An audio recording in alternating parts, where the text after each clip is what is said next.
Yo, it's the homie Truth Teller, the street reporter, and I got somebody important in here that I want to introduce itself. Let everybody in the world know exactly who we got in here today.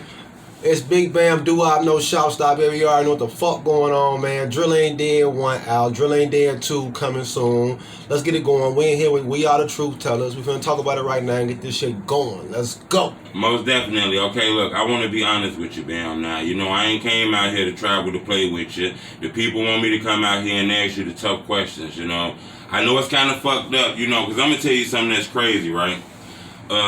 In my opinion, you a dope rapper, bro. I think you got some hard bars. You kind of remind me of like a drill artist with like the New York flow and shit like that, right? But it's fucked up that, you know, bad situations had to happen for a lot of people to see who you is. So what I want to know is, bro, do you feel like this Chicago rap game shit, bro? Do you feel like this shit is like a pay-for-play industry or just like a hard work industry, bro? I mean, it's a little of both. Like, because you can pick your poison with. You can either pay to play or dick ride a nigga, you feel me, to go and get where you going, and you gonna get there, like, that's for sure. But you could work too and still get there too. Like, it don't have to go either way. Like, you can pick your poison. You could, like I say, go that way, the dick ride, pay to play route, which ain't for me, you feel me? Or you can go ahead, put the work in, be consistent, make the right connections the right way through your work and what you doing, and you ain't gotta do that like that. You feel me? Like, that's how I look at this shit. Like, I don't believe that you got a dick ride or pay a motherfucker to get on, because everybody ain't did that. I mean, most motherfuckers did, but it ain't for everybody. It's all on what you want out the shit and what you trying to do, really. Like, if you trying to be in the limelight and hang with niggas and be famous, yeah, you probably gotta pay and dick ride a couple niggas. But if you just want to be successful and make some money and take care of your people, I believe you can go and work and get this shit done. Do you feel like you can get in the rap game by spitting bars, or do you gotta do the gang banging music? Do you gotta put the guns in the videos? Do you gotta diss the ops? Is that like an easy way to get where you trying to go? I mean, I ain't gonna say it's an easy way to get where you trying to go. I mean, of course it's gonna bring attention, because like, that's what they want. The bullshit brings traffic. So, you know, you want motherfuckers to keep up the bullshit because it's bringing traffic. But it don't make it no easier, because the more you diss, the more beef you get into, the crazier your real life get. Like, your real life get crazy, your internet shit.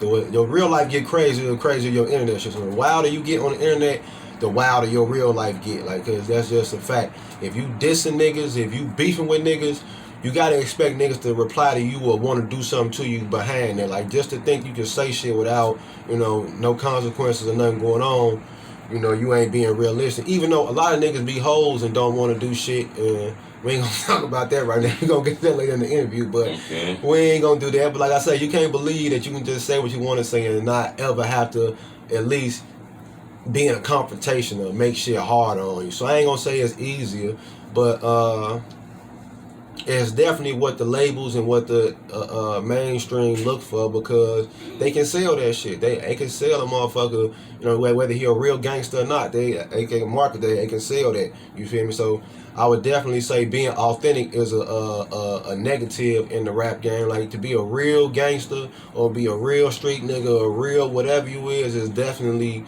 a minus for them, because if you real, you got morals and shit you stand on, like you authentic, so you're not really gonna want to do the shit they want you to do. So they want a motherfucker they can go ahead tell, oh yeah, well, just hold the gun like this, or, you know, talk a little more like that. So if you a real street nigga, you gonna be like, what the fuck? Like, what the fuck is you talking about doing? Hold the gun like this? You ever shot somebody? What the fuck I'm listening to you folks? So you gonna have shit like that going on. But when you already a goofy, you gonna be like, oh cool, you know, you want me to hold it like this? You want me to talk like that? Right, you know what? I didn't see the news over the weekend. There's been a lot of people shot and killed this weekend. A lot of people shot. All these years that passed and the violence is still going on. Can you tell me, why is everybody still so mad at each other, bro? Why everybody so angry? Why everybody want to kill each other still, bro? These years that passed and it seems like it's getting worse and worse.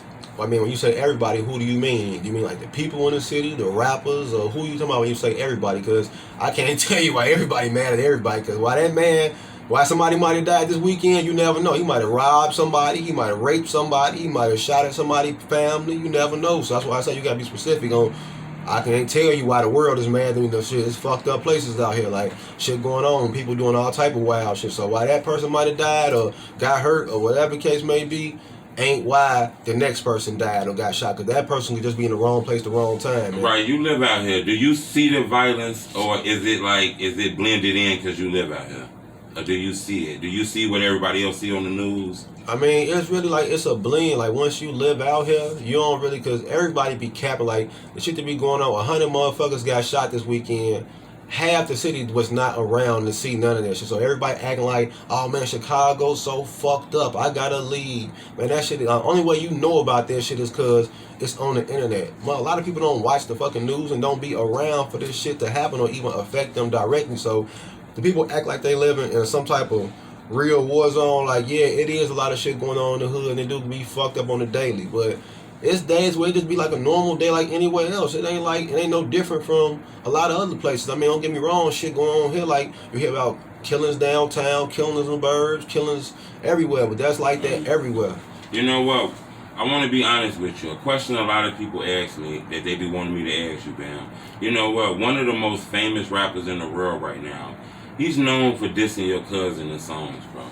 And I want to know, what can you tell me from your mindset where all that shit stemmed from? They were friends in the hood or something?